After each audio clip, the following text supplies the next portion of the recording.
Concierge medicine is a relatively new concept. It's basically fee-for-service medicine. For a fixed price each month, your physician becomes available to you, much more so than your current physician would be, quite frankly.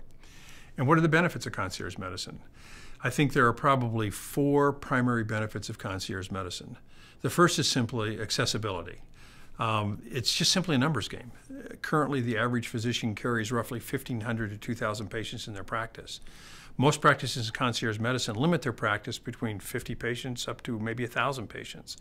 Clearly, the fewer patients in your practice you have, the more likely you are to spend time with the patients you do have. So the first part of it is just simply a numbers game. It's just accessibility.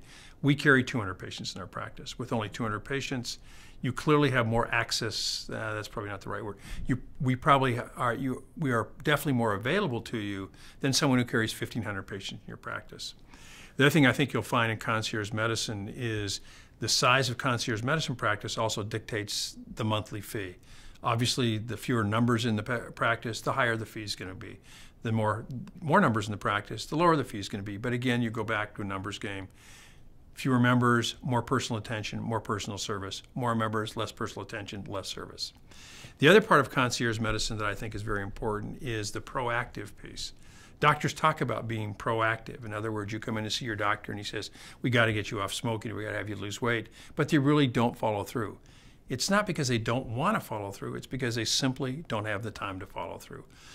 Most concierge practices, because again, small numbers, do have the time and do take the time to follow through. So for example, each one of our members has an individual plan developed for them. Then we follow through. We actually have a nutritionist and a personal trainer on staff that will contact our members to make sure they follow through, especially if they want to stop smoking, want to lose weight.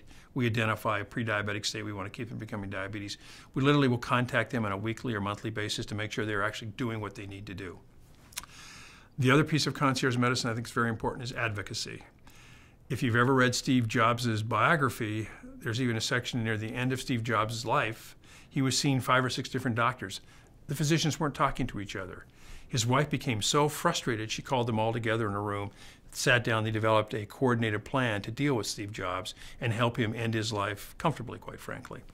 Currently, again, with 1,500 members in a patient's practice, or a physician's practice, they literally don't have the time to sit down and work with specialists when you need to see a specialist. And again, it's a numbers game, and I keep going back to that concept, but it really is.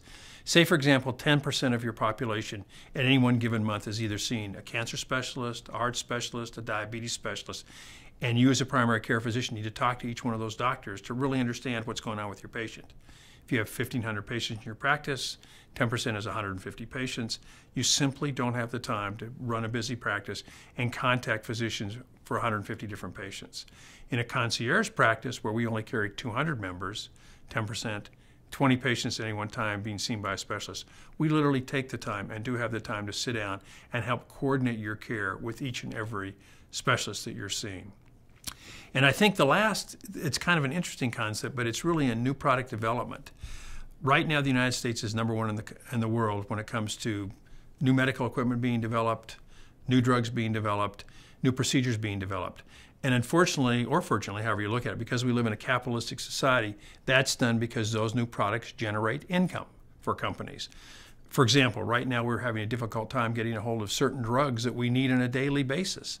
And the reason is those drugs have become what we call generic. In other words, anybody can make them. But the profit margin is so small that a lot of companies are giving up making them because they simply can't make enough money, even though they're very important to us.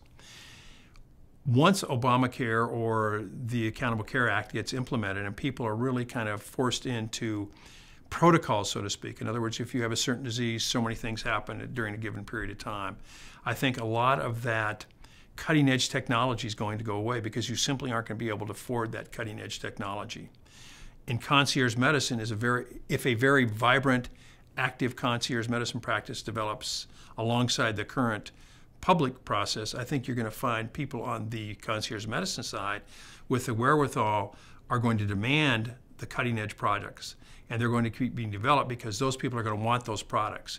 So they're going to keep coming into the market because of where concierge medicine is going, not because of where primary care or the private practice, or excuse me, the public practice is going right now. So those are 4 areas I think that concierge medicine really enhances medical care for the patient.